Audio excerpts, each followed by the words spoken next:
Je veux être le président de la jeunesse pour lui donner de nouvelles raisons d'espérer.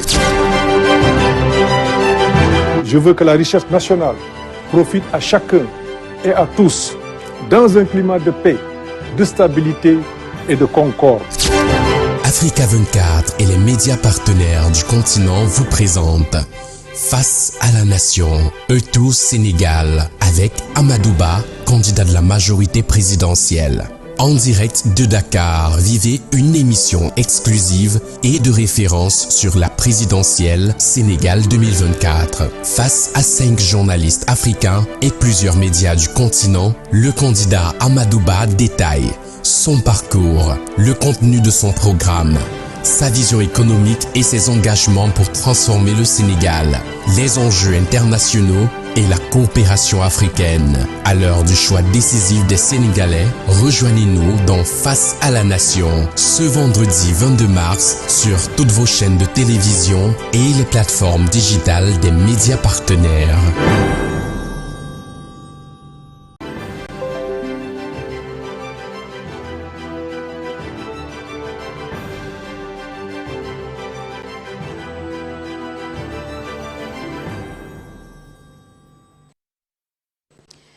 Pour aborder la question de la diaspora et coopération internationale, nous avons sur ce plateau Rodrigue Tongué de Canal 2 International. Bienvenue. Merci. Mais avant d'entamer cette partie, on va lancer un deuxième élément et on se retrouve juste après. Le Sénégal 3 millions. Le pays cherche à se placer dans ainsi les secteurs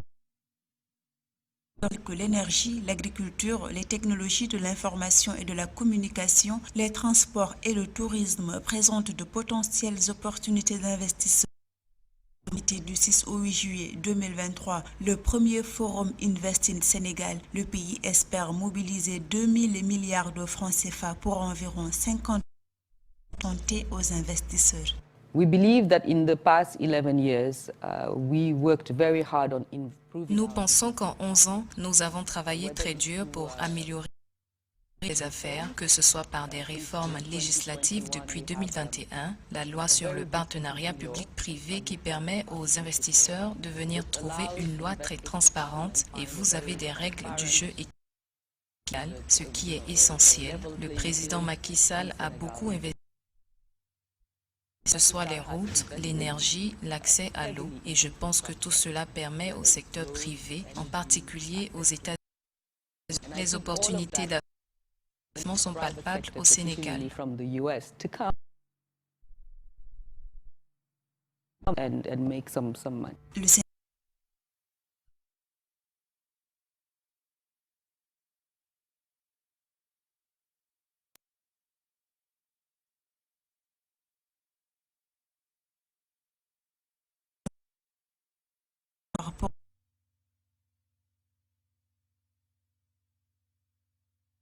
Intérieur brut et génère 100 000 emplois selon les estimations faites en 2018. En matière de transport, le secteur est au cœur des stratégies de développement du pays. Des investissements conséquents ont permis l'expansion des réseaux nationaux et transfrontaliers dans une approche multimodale, sans oublier le réseau de télécommunications du pays très efficace et entièrement numérisé.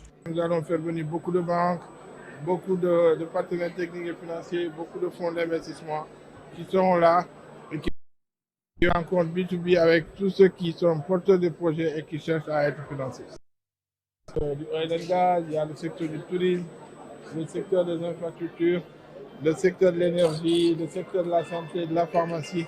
Donc tous les secteurs qui sont des secteurs porteurs de notre économie sont concernés. Offre de grandes opportunités d'investissement. Le pays dispose d'un grand potentiel agricole avec 349 000 hectares de terres irrigables. Mon cher Rodrigue, c'est à vous. Bonsoir, monsieur le candidat, monsieur Amadou Ba. Merci d'accepter de répondre à nos questions. Alors, je voudrais, puisque nous parlons d'argent, d'économie, de circulation de biens, je voudrais reprendre cette expression qui revient dans vos équipes de campagne lorsqu'on parle du retrait envisagé par vos adversaires pour l'élection de dimanche prochain à la tête du Sénégal, ils évoquent le retrait de la zone au Sénégal. Chez vous, on dit c'est une stupidité, avançant des arguments techniques. Est-ce que pour vous, les arguments politiques ne comptent pas en matière monétaire? Les arguments politiques ne comptent pas. On est dans une union monétaire qui a ses forces et ses faiblesses, mais qui nous a valu quand même un niveau de stabilité jusqu'à présent. Et nous avons eu dans l'union, en tout cas dans la zone UMOA, des pays qui ont eu des difficultés, mais cela n'a pas empêché à ces pays de dans la zone monétaire, même s'il y a eu des sanctions qui ont été levées. Je pense que le débat sur la monnaie a été toujours soulevé ça et là, sans qu'on ne donne les raisons pour lesquelles on devrait avoir notre propre monnaie, alors que je pense que l'Afrique est à l'heure de l'intégration. L'Afrique est à l'heure de l'intégration. Je pense qu'aujourd'hui, on a une union monétaire qui a connu des évolutions, parce que l'on se plaignait beaucoup du compte d'opération. En réalité, le compte d'opération a été transféré, et maintenant, nous avons quand même la garantie de la stabilité, de la convertibilité, et aujourd'hui, l'inflation est moins forte dans nos pays que dans les pays qui ont leur propre monnaie. Et l'urgence, de mon point de vue, au Sénégal, n'est pas de créer une monnaie. Je pense que ces personnes ne connaissent même pas le processus par lequel on doit faire une émission de monnaie. Le temps de changer toutes les pièces en circulation sera à la fin du mandat. Et les urgences du pays sont ailleurs. Les urgences du pays sont ailleurs. Et il y a beaucoup plus d'avantages à rester ensemble entre Africains qu'à se séparer et à aller individuellement. Le Sénégal n'a pas encore, en tout cas, de capacité susceptible de lui permettre d'émettre aujourd'hui, de faire ce changement et d'avoir une monnaie stable. Je pense que j'ai envie de dire que c'est une hérésie. L'Afrique est à l'heure du regroupement. Moi, mon ambition, c'est de préserver cette unité, cette union. Mon ambition, c'est qu'on essaye d'aller au-delà de ce que nous avons. Aujourd'hui, on est dans l'UEMOA. Il faut que demain, qu'on aille vers la CEDEAO et avoir notre propre monnaie de la CEDEAO. Maintenant, on peut toujours envisager et réfléchir sur les règles. Est-ce que la parité doit être fixe? Est-ce qu'il faut une flexibilité limitée? Est-ce qu'il faut introduire une autre monnaie? Ça, c'est un débat entre économistes et entre techniciens. Et chaque situation a des avantages, a des inconvénients. Mais en ce qui me concerne, la situation actuelle ne me gêne aucunement et je permets de garantir la stabilité. Et aujourd'hui, le fait même de soulever ce débat, demain, les investisseurs qui sont attendus vont attendre.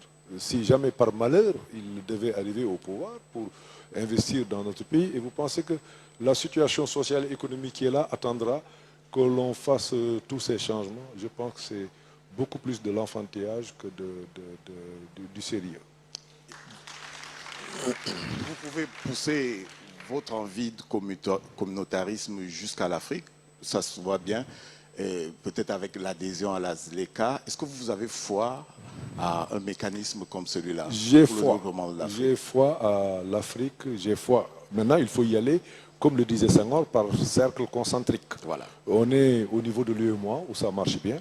Au niveau de l'UEMOA aussi, ça marche correctement, il faut améliorer.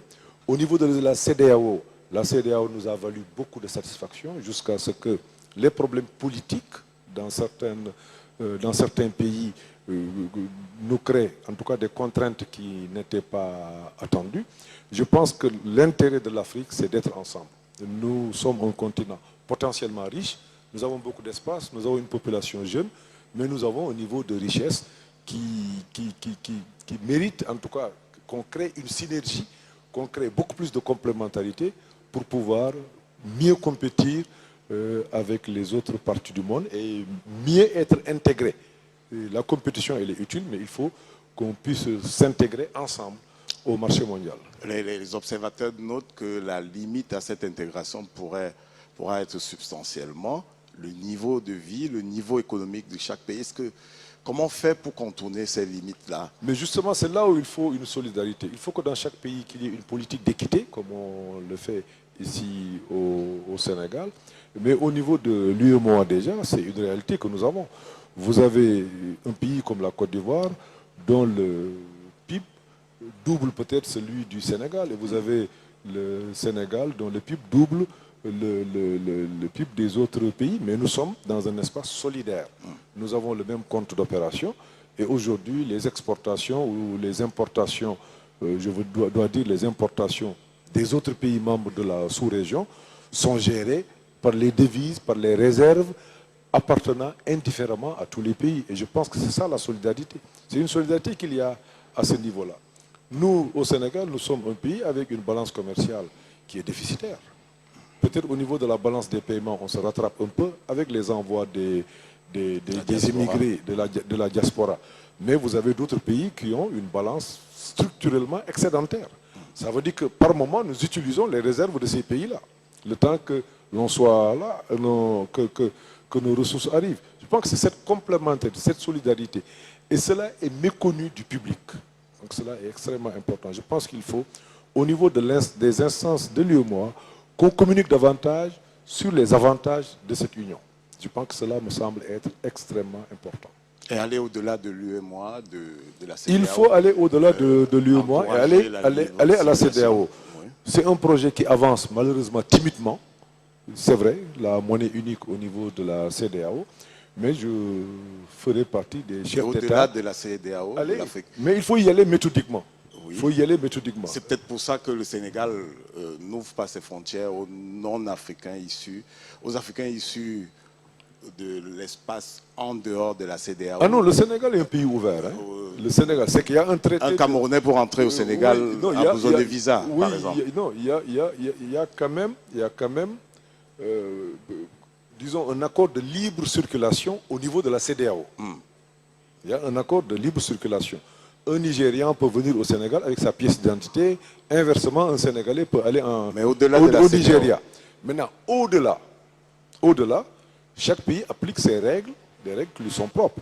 Je serai très ouvert pour que les Camerounais, les Sud-Africains viennent, mais à condition qu'il y ait quand même la réciprocité. C'est-à-dire que les citoyens sénégalais n'aient pas besoin de visa pour aller au Cameroun ou n'aient pas besoin de visa pour aller en Afrique du Sud.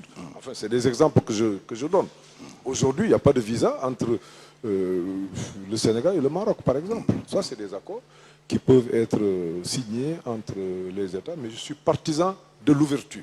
Je suis partisan de la circulation des personnes et des biens en toute liberté. Je voudrais sortir par la diaspora et son apport. Exactement, on va aller très vite. Très vite. Alors, je voudrais noter que la diaspora sénégalaise qui contribue quand même avant la survenue de la Covid à plus d'1,5 milliard de dollars par an à votre PIB, se plaint de ce que le gouvernement, le pouvoir public n'encourage pas à orienter l'argent qui revient vers les investissements. Est-ce qu'avec vous, vous pouvez donner des garanties que le gouvernement sénégalais va accompagner la diaspora dans l'investissement plutôt que dans la consommation? Je profite de cette occasion pour saluer la diaspora et m'excuser de ne pas pouvoir leur rendre visite. Je n'ai pas beaucoup fait parce que les contraintes professionnelles et les contraintes d'agenda politique ne m'ont pas permis de le faire. Mais il s'agit d'une catégorie importante. Aujourd'hui, les ressources reçues de la diaspora sont supérieures à l'aide publique au développement et font près de 10% de notre produit intérieur brut. Cela veut dire quoi? Cela veut dire que le Sénégal a l'obligation d'être ouvert. Nous avons beaucoup de nos compatriotes qui sont à l'extérieur. Nous voulons que ces compatriotes soient, en tout cas, soient dans de très bonnes conditions, que le droit soit respecté. Donc nous avons aussi l'obligation de faire preuve d'ouverture. Maintenant, s'agissant des transferts, l'idée que j'ai de créer une banque publique d'investissement, quelque part aussi, c'est pour servir de véhicule, pour servir de vecteur pour les revenus provenant de la diaspora. Cela permettra d'abord que ces revenus puissent aider d'autres, mais aussi que nos compatriotes qui sont aussi au niveau de la diaspora puissent investir. Justement, aujourd'hui, il y a un mécanisme qui est mis en place qui n'est malheureusement pas utilisé. Dans le programme de 100 000 logements que nous allons poursuivre, amplifier, accélérer, c'est 20 000 logements qui sont réservés à la diaspora. Mais le problème que nous avons avec la diaspora, c'est le véhicule. Parce que souvent, on nous demande de faire des coopératives, de cotiser entre eux. Donc, ça ne mène pas loin. Parce que ceux qui font les coopératives se connaissent déjà. Ils sont soit en Italie dans une région, soit en France dans une commune. Je ne pense pas que ce soit un mécanisme qui puisse permettre de profiter pleinement des avantages que la diaspora, que les investissements de la diaspora puissent porter au pays. Je pense qu'avec la banque que nous allons créer, ces revenus peuvent aller à ça. Et là, ou en l'absence d'organisation, qu'il soit possible d'accéder peut-être à la propriété. Ou faire d'autres investissements, ce n'est pas uniquement la propriété, c'est au niveau de la diaspora, nous avons des personnes qui ont bien réussi, qui ont envie de devenir des opérateurs économiques et tout, qu'il faut peut-être aider pour faciliter le retour, effectivement, dans le pays. Parce que quand on est à l'extérieur, à un certain âge, on pense toujours à rentrer chez soi, parce que tout simplement, il faut vivre à côté des siens. C'est une priorité pour nous et je pense que nous allons avoir un dialogue assez direct, travailler pour que l'apport économique de la diaspora puisse être beaucoup plus visible, que l'apport économique de la diaspora puisse être beaucoup plus utile pour le pays et pour eux-mêmes. Donc cela est extrêmement important. Et ça, le vecteur que nous voulons mettre en place et que nous leur proposerons permettra tout de suite d'avoir des résultats rapides et cela servira, pourra attirer les autres qui peuvent être sceptiques au départ à pouvoir se lancer dans l'opération parce que pour soit acquérir un bien immobilier, soit investir dans une entreprise, acheter des actions, des bons du trésor, ils ont le droit de participer à la vie économique du Sénégal. Merci Tanguy. C'est moi.